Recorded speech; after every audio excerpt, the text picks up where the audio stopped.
Well, she knew she had to do something. When the enemy comes running to your door, we have decisions that we have to make. She could have run, she could have hidden, but what she decided to do was pretty bold. She stood up and she said, "Come on in here. I've got a plan." That was God's plan. And it was so intricate what she did, how God gave her revelation knowledge. Do you know that in our battles, when the enemy comes to our door, that God will give us supernatural knowledge to know how to deal with things, even though it seems pretty unusual? This was unusual for a woman to say, "Come into my tent." And she did, and he came in, and she said she covered him with a blanket. Then he said to her, "Please give me a little water to drink, for I am so thirsty."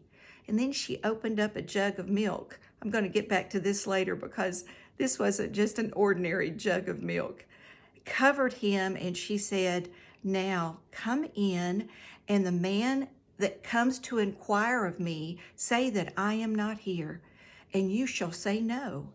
Then Jael, Heber's wife, took a tent peg with a hammer in her hand and softly tiptoed over to him and drove the tent peg into the temple, for he was fast asleep and he was weary, and he died.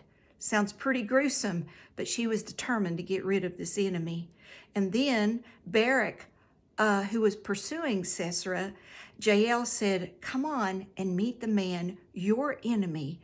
Now he has been totally defeated." And he went into the tent, and there lay Sisera dead with a tent peg through his temple. Wow, you say, "Veronica, this is a pretty gruesome story." Well, when you are dealing with the enemy, we can't be sissies.